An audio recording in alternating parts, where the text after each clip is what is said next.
প্রিয় দর্শক, আপনারা দেখতে পাচ্ছেন পুলিশ ছিল আবারও অ্যাকশনে যে, এবং আপনারা দেখতে পাচ্ছেন লাঠিচার্জ শুরু করেছেন। এবং এবার দিল্লি থেকে ভিন্ন এক পরিকল্পনা নিয়ে মাঠে নামতে যাচ্ছে সাইমা ওয়াজেদ পুতুল। টার্গেট 3 মাসের মধ্যে যে কোনো দিন 20 থেকে 30 লাখ লোক ঢাকায় জড়ো করে। শুধু কক্সবাজার এবং গোপালগঞ্জ না, সারা বাংলাদেশের প্রতিটি জেলায়, প্রতিটি উপজেলায়, প্রতিটি থানা, ওয়ার্ডে, গ্রামে গ্রামে আওয়ামী লীগের নেতৃত্বে দুর্গ করে তুলতে হবে। আর আওয়ামী লীগ ওই 2-5টা ঝটিকা মিছিল এখানে ওখানে বার করা তা নয়, সেটা শয়ে শয়ে ঝটিকা মিছিল সারা দেশ জুড়ে বেরোচ্ছে। আর খুব বেশি দেরি নয় যে শেখ হাসিনা দেশে ফিরবেন এবং গণজোয়ারে সারা দেশ ভাসতে থাকবে। দর্শক, সেনাবাহিনী নড়ে চড়ে বসেছে আওয়ামী লীগকে রাজনীতিতে ফেরাতে। ভিন্ন নামে আওয়ামী লীগ অথবা রিফাইন্ড আওয়ামী লীগ, সেনাবাহিনী তৎপর। এমন কোন শক্তি এখনো তৈরি হয়নি বাংলাদেশে যে আওয়ামী লীগ সরকারকে তারা উৎখাত করতে পারে। একটা প্রধান উপদেষ্টা, আপনি লজ্জা শরম বলতে কিছু নাই। একটি দেশ চালাইলে চালান, না চালাইলে দেশ থেকে পাকিস্তান চলে যান। সবার মনে আবার সন্দেহ আসছে কি হচ্ছে জানি না। সবাই যার যার স্বার্থ সে হাসিল করতে যাবে, বাট আমরা হলো সরকারের পক্ষ থেকে এখানে যেন আইন শৃঙ্খলা পরিস্থিতি স্বাভাবিক থাকে, এই জন্য আমরা আমাদের চেষ্টা করি। আবার আওয়ামী লীগকে নিষিদ্ধ করে সরকারের উপর আন্তর্জাতিক চাপ বাড়ছে। ঠিক আছে, মামলায় হাজিরা দিতে আমাকে নোটিশ দিতে, আমি আসবো, নিশ্চয়ই আমি আসবো। সরকার যত প্রতিরোধমূলক ব্যবস্থা নিক না কেন, আওয়ামী লীগ যে বের হওয়া শুরু হয়েছে, যে কোনো সময় জনবিস্ফোরণ হয়ে এই সরকারকে বিদায় করে দেবে। কিন্তু পরিবার নিরাপদে থাকুক, স্বাভাবিক মৃত্যু হোক, এতগুলা কথা বলার কারণ হচ্ছে হঠাৎ করে আপনারা দেখছেন যে বিভিন্ন জায়গায় একটা আলোচনা আসছে যে ঢাকাতে বড় কিছু ঘটতে।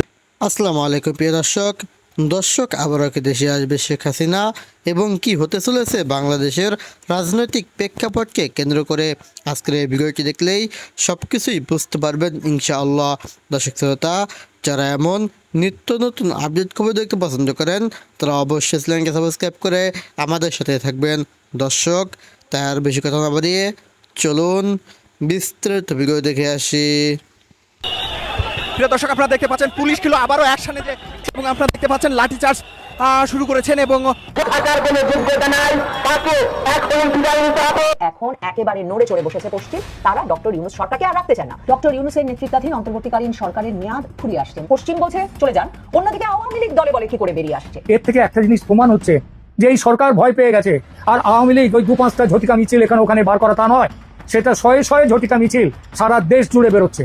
আর খুব বেশি দেরি নয় যে শেখ হাসিনা দেশে ফিরবেন এবং গণজোয়ারে সারা দেশ ভাসতে থাকবে। দর্শক, সেনাবাহিনী নড়ে চড়ে বসেছে আওয়ামী লীগকে রাজনীতিতে ফেরাতে। ভিন্ন নামে আওয়ামী লীগ অথবা রিফাইন্ড আওয়ামী লীগ, সেনাবাহিনী তৎপর। এমন কোন শক্তি এখনো তৈরি হয়নি বাংলাদেশে যে আওয়ামী লীগ সরকারকে তারা উৎখাত করতে পারে। একটা প্রধান উপদেষ্টা, আপনি লজ্জা শরম বলতে কিছু নাই। একটি দেশ চালাইলে চালান, না চালাইলে দেশ থেকে পাকিস্তান চলে যান। সবার মনে আবার সন্দেহ আসছে কি হচ্ছে জানি না। সবাই যার যার স্বার্থ সে হাসিল করতে যাবে, বাট আমরা হলো সরকারের পক্ষ থেকে এখানে যেন আইন শৃঙ্খলা পরিস্থিতি স্বাভাবিক থাকে, এই জন্য আমরা আমাদের চেষ্টা করি। আবার আওয়ামী লীগকে নিষিদ্ধ করে সরকারের উপর আন্তর্জাতিক চাপ বাড়ছে। ঠিক আছে, মামলায় হাজিরা দিতে আমাকে নোটিশ দিতে, আমি আসবো, নিশ্চয়ই আমি আসবো। সরকার যত প্রতিরোধমূলক ব্যবস্থা নিক না কেন, আওয়ামী লীগ যে বের হওয়া শুরু হয়েছে, যে কোনো সময় জনবিস্ফোরণ হয়ে এই সরকারকে বিদায় করে দেবে। কিন্তু পরিবার নিরাপদে থাকুক, স্বাভাবিক মৃত্যু হোক, এতগুলা কথা বলার কারণ হচ্ছে হঠাৎ করে আপনারা দেখছেন যে বিভিন্ন জায়গায় একটা আলোচনা আসছে যে ঢাকাতে বড় কিছু ঘটতে যাচ্ছে। দর্শক, সরকার একটা দারুণ সিদ্ধান্ত নিয়েছে।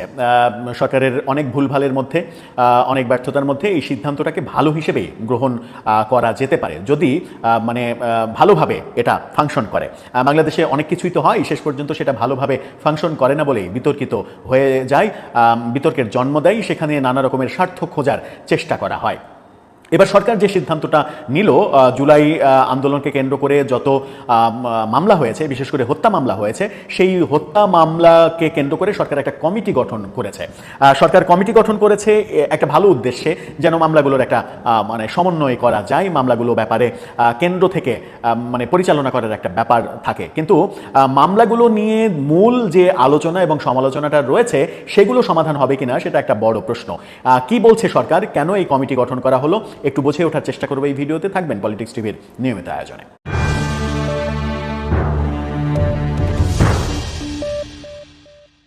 দর্শক, বলছিলাম সরকার জুলাই আন্দোলনকে কেন্দ্র করে যে সারা দেশে যে সকল হত্যা মামলা হয়েছে সেটা নিয়ে একটা কমিটি গঠন করেছে এবং সেই কমিটি গঠন করার মাধ্যমে সরকার একটা ভালো বার্তা দিতে চাইছে বলে আপাত দৃষ্টিতে মনে হচ্ছে, যদি শেষ পর্যন্ত সেটা ভালোভাবে ফাংশন করে। আর যদি ভালোভাবে ফাংশন না করে, এই কমিটি যদি ইনকামের সোর্স তৈরি করতে চায় যে এই মামলা এবং মামলাবাজি, এর বাদী, এর আসামি, এদেরকে নিয়ে একটা জাতীয়ভাবে একটা ইনকামের বন্দোবস্ত করা যেতে পারে কিনা, সেই সুযোগও তাদের থাকবে যদি তারা নেগেটিভভাবে এটাকে ব্যবহার করতে চায়। আমরা প্রত্যাশা করব যে তারা এটাকে নেগেটিভভাবে ব্যবহার করতে চাইবে না, এটা পজিটিভভাবে ব্যবহার করবে। সরকার কি বলছে, সরকারের ভাষ্যটা আপনারা একটু শুনে নিন। গণমাধ্যম যেটা বলছে, মানবজমিন শিরোনাম করেছে জুলাই অভ্যুত্থানের হত্যা মামলা পরিচালনায় কমিটি গঠন। সেই খবরেই বলা হচ্ছে জুলাই অভ্যুত্থানের সময় ছাত্র জনতার আন্দোলন দমনের উদ্দেশ্যে হত্যাসহ অন্যান্য অপরাধের অভিযোগে দায়েরকৃত মামলাসমূহের আন্তর্জাতিক অপরাধ ট্রাইব্যুনালে বিচারাধীন মামলাগুলো বাদ দিয়ে, শুধুমাত্র আইসিটিতে যে মামলাগুলো হচ্ছে সেগুলো বাদ দিয়ে সারা দেশে যত মামলা হয়েছে সেগুলো প্রসিকিউশনের কার্যক্রম সুষ্ঠু ও গতিশীল করার লক্ষ্যে কমিটি গঠন করেছে আইন, বিচার ও সংসদ বিষয়ক মন্ত্রণালয়। গতকালকে আইন, বিচার ও সংসদ বিষয়ক মন্ত্রণালয়ের জনসংযোগ কর্মকর্তা ডক্টর রেজাউল করিমের স্বাক্ষরিত এক বিবৃতিতে এটা জানানো হয়েছে। কমিটির সভাপতি হিসেবে দায়িত্ব পালন করবেন আইন ও বিচার বিভাগের অতিরিক্ত সচিব। কমিটির অন্যান্য সদস্যরা হলেন স্বরাষ্ট্র মন্ত্রণালয়ের একজন প্রতিনিধি, যুগ্ম সচিব পদমর্যাদার নিম্নে নয়, বাংলাদেশ পুলিশের একজন প্রতিনিধি, ডিআইজি পদমর্যাদার নিম্নে নয়, 3 জুলাই শহীদ স্মৃতি ফাউন্ডেশন কর্তৃক মনোনীত শহীদ পরিবারের একজন সদস্য, 4 আইন, বিচার ও সংসদ বিষয়ক মন্ত্রণালয় কর্তৃক একজন মানবাধিকার কর্মী, 5 জুলাই শহীদ স্মৃতি ফাউন্ডেশন কর্তৃক মনোনীত একজন আইনজীবী এবং 6 আইন, বিচার ও বিভাগের জিপিপিপি অধিশাখার উপ সলিসিটর, যিনি কমিটির সদস্য সচিব হিসেবে দায়িত্ব পালন করবেন। মোট 7 সদস্যের এই কমিটি গঠন করা হয়েছে। কমিটির কর্মপরিধি সম্পর্কে যেটা বলা হয়েছে সেটা হচ্ছে কমিটি জুলাই গণ অভ্যুত্থানকালে দেশব্যাপী চলমান ছাত্র জনতার আন্দোলন দমনের উদ্দেশ্যে সংগঠিত হত্যা সহ অপরাপর গুরুতর অপরাধের অভিযোগে দায়েরকৃত মামলার পূর্ণাঙ্গ তালিকা সংগ্রহ করবে, মামলার বর্তমান যে পর্যায়ে সেটা সহ। এরূপ মামলার মধ্যে যেসব মামলার চার্জশিট দাখিল হয়েছে সেই সব মামলায় আন্তর্জাতিক অপরাধ ট্রাইব্যুনালের বিচারাধীন মামলা বাদ দিয়ে প্রসিকিউশনের কার্যক্রম পরিচালনায় বিদ্যমান সমস্যা চিহ্নিত করবে যদি সমস্যা থাকে, এবং উক্ত সমস্যা সমাধানের লক্ষ্যে কমিটি প্রয়োজনীয় সুপারিশ সরকারের নিকট প্রেরণ করবে। কমিটি এর কার্যক্রম অগ্রগতি ভুক্তভোগী পরিবার ও দেশবাসীকে সময়ে সময়ে অবহিত করবে, এবং মামলার ভিকটিম ও সাক্ষীদের নিরাপত্তা নিশ্চিত করার জন্য কমিটি প্রয়োজনীয় সুপারিশ সরকারের নিকট প্রেরণ করবে। অর্থাৎ সারা দেশে যত এই জুলাই আন্দোলনকে কেন্দ্র করে যত মামলা হয়েছে সব মামলার একটা কেন্দ্রীয় কমিটি তৈরি করা হলো। এই কমিটি এখন সারা দেশের মামলাগুলোকে তালিকাভুক্ত করবে, তার কার্যক্রম পরিচালনা কিভাবে হচ্ছে, কোথায় কি অগ্রগতি হচ্ছে সেটা কেন্দ্র থেকে পরিচালিত হবে। এটা খুব ভালো ব্যাপার, কিন্তু এখানে গুরুত্বপূর্ণ ব্যাপার হচ্ছে যে এই কমিটি কি এটা দেখবে যে এই মামলাগুলোর মধ্যে মিথ্যা মামলা কতগুলো রয়েছে?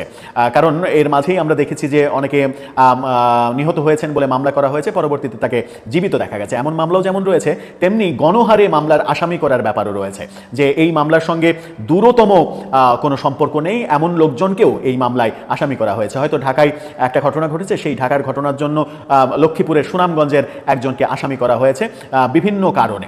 হয়তো শহরে একটা ঘটনার মামলা হয়েছে, সেই ঘটনার জন্য গ্রামের একটা ছেলেকে আসামি করা হয়েছে। বাদী কিংবা এই মামলার পেছনে যারা ছিলেন তারা বিভিন্নভাবে বিভিন্ন জনকে নাজেহাল করা এবং মামলার মাধ্যমে বিভিন্ন চাঁদাবাজি করা, টাকা পয়সা উপার্জন করা। সেই কারণে বহু মামলা যে হয়েছে এটা আইন উপদেষ্টা তিনি নিজেও, আসিফ নজরুল, তিনি নিজেও স্বীকার করেছেন যে মামলাবাজি এবং মামলা ব্যবসা সারা দেশে সরকারের জন্য সবথেকে গুরুতর এবং বিব্রতকর যে দুইটা ব্যাপার, তার মধ্যে এই মামলাবাজি কিংবা মামলার ব্যবসা, মিথ্যা মামলা, বানোয়াট মামলার ব্যবসা গত 1 বছরে জমে উঠেছে, এই কথা কিন্তু তিনি স্বীকার করেছেন। সুতরাং তার মন্ত্রণালয়ের তৈরি করা কমিটি সেই ব্যাপারে কাজ করবে কিনা, যদি সেই ব্যাপারে কাজ করে তাহলে অসাধারণ একটা কমিটি হবে।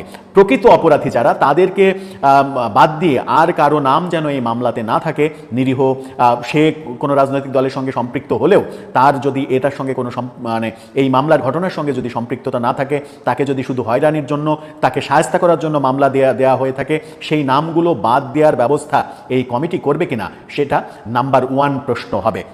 তারা মামলাগুলো সমন্বয় যেমন করবে তেমনি সারা দেশের এই মামলাগুলো থেকে যদি আদালতের সঙ্গে সমন্বয় করে, বিচারকের সঙ্গে সমন্বয় করে এই ভুয়া নামগুলো বাদ দিতে পারে, আমার মনে হয় যে বাংলাদেশের ইতিহাসের সবথেকে একটা ভালো কাজ এটা হবে। সেটা করবে কি সরকার, নাকি গতানুগতিক ধারাতেই যাবে? এটা এই যে কেন্দ্রীয় যে কমিটি গঠন করলো তারা নাকি আবার উল্টা পথে হাঁটবে? তারা এলাকা ভিত্তিক যে বাণিজ্যগুলো হচ্ছিল সেই বাণিজ্যগুলো তারা কেন্দ্রীয় পর্যায়ে নিয়ে আসবে কিনা? যদি নিয়ে আসে সেটা হবে সরকারের জন্য চরম দুঃখের একটা খবর। কোনটা হবে আদতে? দর্শক, আপনার কি মনে হয় কোনটা হতে পারে, কোনটা হলে ভালো হয়? আমি তো বললামই আমার ব্যাখ্যায়, যদি ভুয়া মামলার ব্যাপারগুলো নির্ধারণ করা হয় তাহলে হবে অসাধারণ একটা। দর্শক, আশা করি সম্পূর্ণ ভিডিওটি না টেনে দেখেছেন এবং এই ভিডিওটি থেকে আশা করি আপনারা অনেক কিছুই বুঝতে পেরেছেন। দর্শক শ্রোতা, এই ভিডিওটি থেকে আপনার যদি কোনো মতামত থেকে থাকে তাহলে আপনার মূল্যবান মতামতটি অবশ্যই কমেন্ট করে জানিয়ে দেবেন। আজকের ভিডিওটি পর্যন্তই, দেখা হবে পরবর্তী ভিডিওতে। সে পর্যন্ত ভালো থাকুন, সুস্থ থাকুন, আল্লাহ হাফেজ।